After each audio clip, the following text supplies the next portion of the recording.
এখন ধরে সভা হচ্ছে, প্রায় 1.5 ঘন্টার বেশি সময় অতিক্রান্ত। মঞ্চ এবং মঞ্চের সামনে গুরুত্বপূর্ণ ব্যক্তিগণ খুব সম্মানজনক কিছু শব্দ দিয়ে আপনাদেরকে সম্মানিত করতে চাই। সংসদীয় গণতন্ত্র, আপনারা হলেন গণদেবতা। 2008-এর কঠিন সময়ে যখন লড়াই শুরু হয়েছিল বারাসাত ব্লক 2-তে, এবং 2025-এর একেবারে সামনে এসে আজকে বলতে বাধ্য হচ্ছি, শক্তি বৃদ্ধিতে সমস্ত রাজনৈতিক দলকে সরিয়ে আমরা কিন্তু নাম্বার 1 পজিশনে আছি। প্রচুর সাফল্য আমরা পেয়েছি 2009 সাল 2024 সাল পর্যন্ত। আজকে যে ইস্যুতে আমরা মিটিংটা ডেকেছি, এসআইআর নিয়ে একটা কর্মশালা এবং সাম্প্রতিক কিছু ঘটে যাওয়া ঘটনা নিয়ে আলোকপাত করা। বক্তব্য রেখেছে আমার ছোট ভাই মেহেদি হাসান, পঞ্চায়েত সমিতির সহকারী সভাপতি, একই সঙ্গে ফলতি বেলেঘাটা অঞ্চল তৃণমূল কংগ্রেসের সভাপতি। বক্তব্য রেখেছে আমার অগ্রজ শ্রীযুক্ত মানস কুমার ঘোষ, প্রায় 2 যুগ ধরে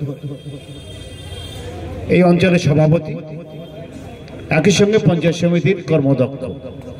আব্দুল হাই আর এক বলিষ্ঠ নেতৃত্ব, উপপ্রধান দুবারের দাঁতপুরের। এম ইতিমধ্যে বারাসাত ব্লক 2-তে একটা অত্যন্ত পরিচিত নাম। জেলা পরিষদের সদস্য মমতা সরকার অত্যন্ত প্রাসঙ্গিক বক্তব্য রেখেছে।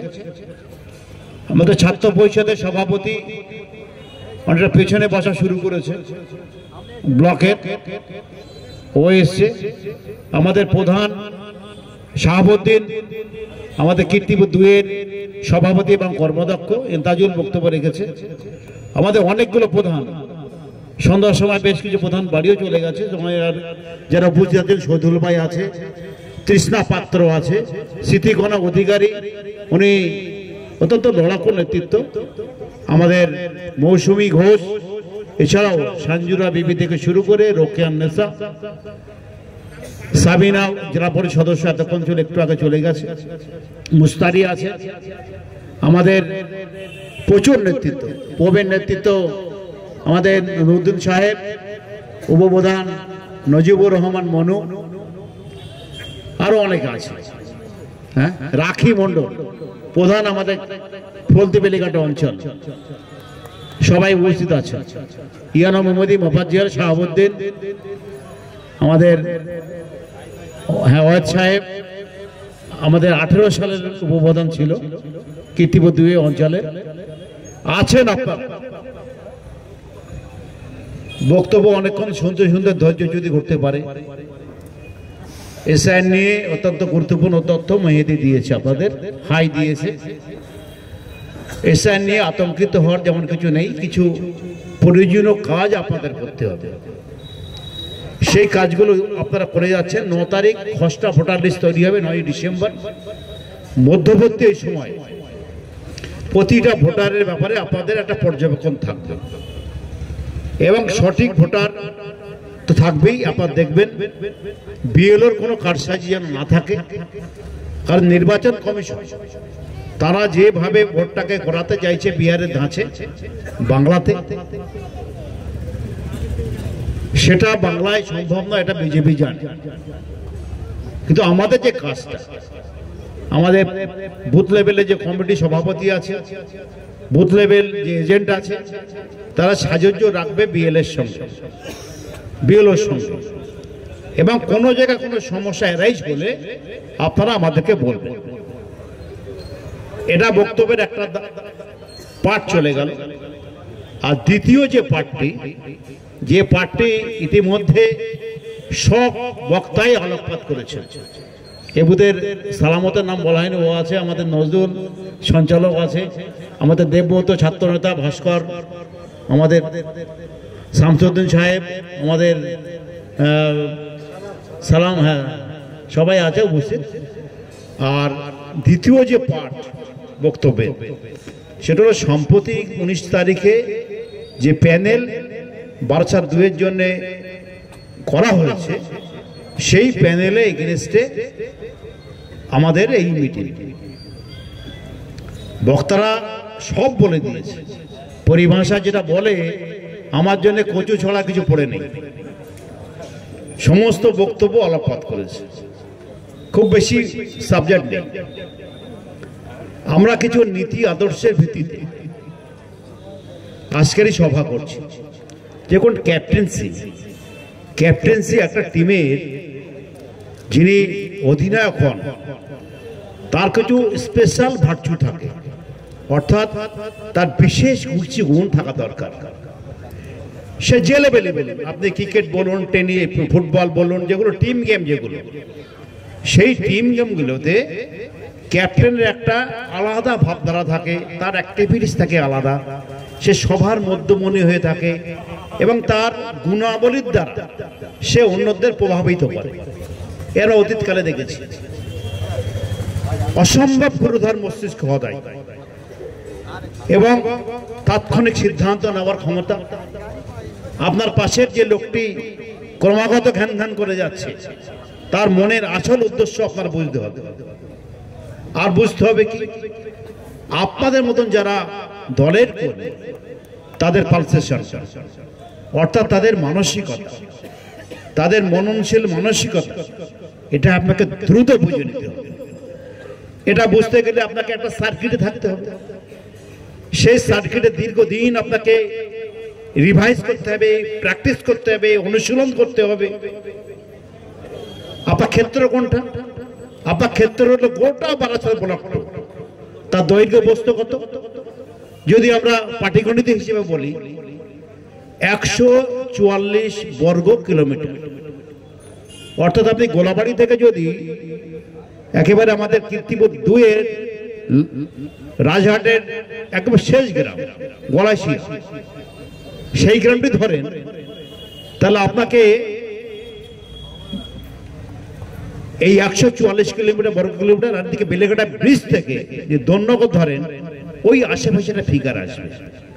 এই বিস্তীর্ণ এলাকায় 2.5 লক্ষেরও বেশি মানুষ বসবাস করে, 2টো বিধানসভা। এইরকম একটি জায়গায় আপনাকে নেতৃত্ব দিতে গেলে আপনার নিজের যোগ্যতাকে পরিমার্জিত করতে হবে। আপনার মানুষ চিনতে হবে, বুথ সভাপতি চিনতে হবে, বুথের সদস্য চিনতে হবে, বুথের সাধারণ মানুষ চিনতে হবে, ভোটার চিনতে হবে। একটা রাজনৈতিক দলে করকম প্যাটার্ন থাকে, নেতা থাকে, সহনেতা থাকে, ভোটার থাকে, কর্মী থাকে, সাধারণ মানুষ থাকে, শুভানুধ্যায়ী থাকে, এতগুলো ক্যাটাগরি থাকে। সবাই যে আপনাকে ভোট দেন তা তো নয়, কিন্তু এমন কিছু মানুষ রয়েছে যাদের সঙ্গে আপনাকে মিট করতে হবে, যাদের সঙ্গে আপনাকে বিভিন্ন ব্যাপারে কথা বলতে হবে। এই কথা বলতে গেলে আগে আপনাকে তো সবাই সমীহ করবে, আপনাকে মাথা ঝুঁকে স্যালুট করবে যে এই লোকটা আছে, আমি সঠিক বিচার পাবো।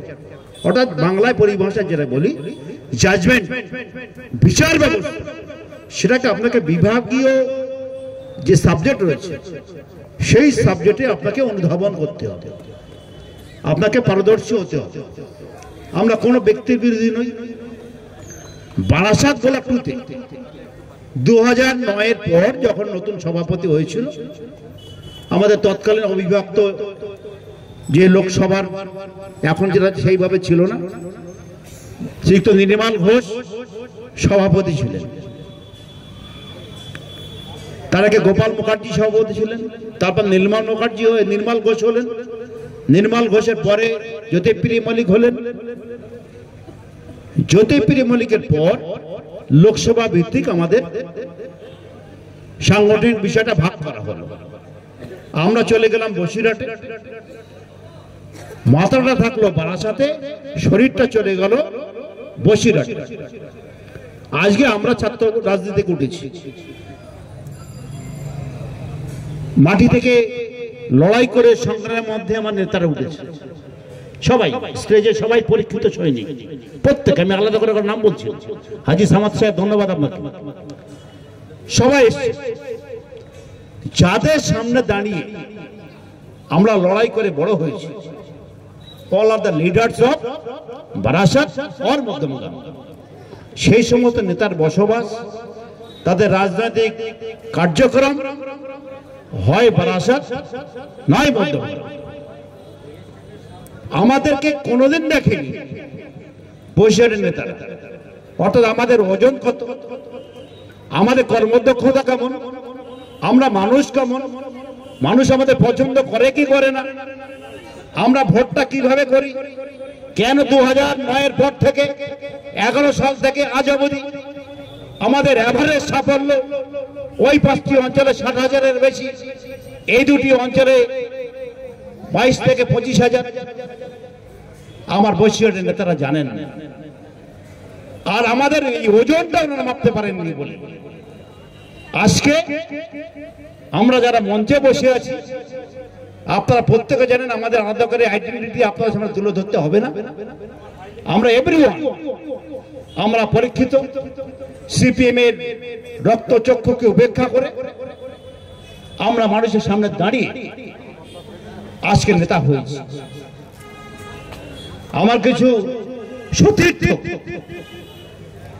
রাজনৈতিক বন্ধু আমার দলেরই ব্যক্তিগতভাবে আমাদের যোগ্যতাকে নিয়ে উপেক্ষা করেছে, কটাক্ষ করেছে।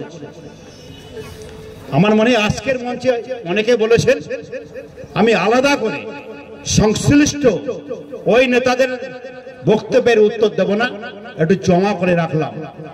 সঠিক সময় এই প্রশ্নগুলোর উত্তর, যেটাতে আমাকে ক্ষতবিক্ষত করার চেষ্টা করেছে, প্রতিটা বক্তব্যের শব্দ, প্রতিটা বক্তব্যের উত্তর ডেসিমেল মেনে আমি দিয়ে দেবো। তো দাসকে আমি উপেক্ষা করলাম, কারণ সামনে আমাদের কঠিন লড়াই, 26-এর নির্বাচন, তার আগে ড্রেস রিহার্সাল, এসআইআর। এই এসআইআর আপনারা কাজ করুন, আর যারা আমাদেরকে চর্বিত চর্বণ করার চেষ্টা করছে তাদের সম্বন্ধে একটাই কথা, শশীকে বলে একটা সিনেমা আপনারা দেখে থাকতে পাবেন, অনেক পুরনো মানুষ যারা টিভিতে মাঝে মধ্যে দেয়, মোবাইলে মাঝে মাঝে আপনারা গুগল সার্চ করে সিনেমাটা দেখে নিতে পারবেন, চোর মাচায় শোর বলে একটা সিনেমা। এই সিনেমাতে যত দেখবেন তত দেখবেন যত সাব স্ট্যান্ডার্ড কাজ না করা মানুষ, যোগ্যতাহীন লোকরা বড় বড় আওয়াজ দিয়ে নিজের চেয়ারটাকে ধরে রাখার চেষ্টা করে। লিডার বলে একটা সিনেমা দেখেছিলাম, আরেকটা সিনেমা দেখেছিলাম রজতদেব দত্তের ভয় বলে একটা সিনেমা, আপনারা দেখে থাকতে পারবেন। সেখানে রজতদেব দত্ত এইরকম তার সাগরেদদের বলছেন, প্রথম একজনকে বলেন বল আমার ব্যবসা কি, প্রধান ব্যবসা কি, বললো আপনার অনেকগুলো স্কুল আছে, পাশে চোর মার, ওটা আমার প্রধান ব্যবসা নয়।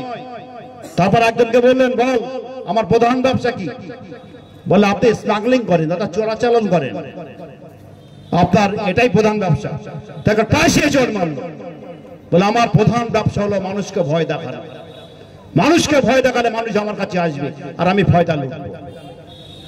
আর আমরা তৃণমূল কংগ্রেসের দায়িত্বশীল মানুষ হিসেবে বলছি, সিপিএম এই জিনিসটি করেছিল, সাম্রাজ্য ধরে রাখতে পারে, বৌদ্ধভিত্তিক সংগঠন ছিল ওদের, একসঙ্গে অনেকগুলো নক্ষত্রের উদয় হয়েছিল রাজ্য রাজনীতিতে, সিপিএম টিকে থাকতে পারেনি।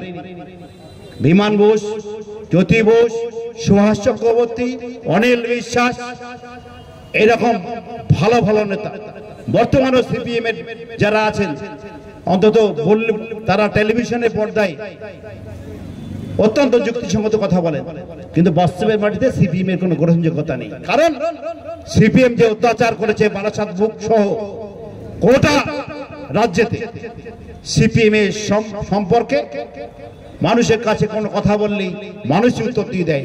অর্থাৎ সিপিএম এ যেমন কাম ব্যাক করার সুযোগ নেই, একইভাবে ভারতীয় জনতা পার্টি গোটা দেশের প্রতি যে অরাজকতা চালাচ্ছে সেই প্রতিচ্ছবি বাংলাতে যেটা না আসে মানুষের ভোটাররা সজাগ রয়েছে।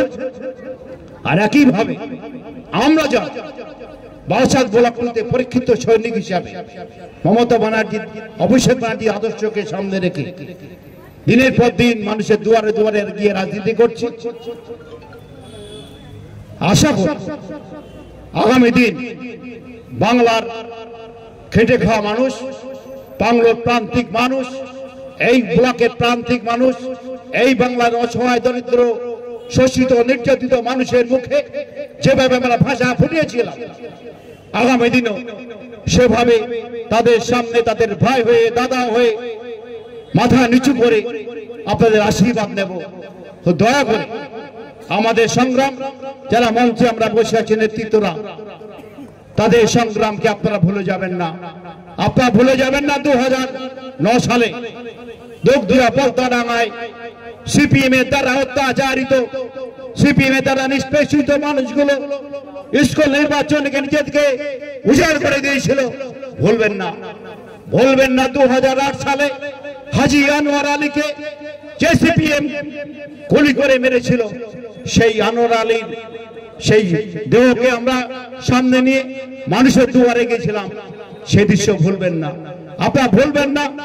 চণ্ডীগড়ের রমনগঞ্জ অঞ্চলে দৌলত মাস্টার মহাশয়কে কপিয়ে কপিয়ে খুন করেছিল সিপিএম, সেই ইতিহাস আমরা ভুলিনি।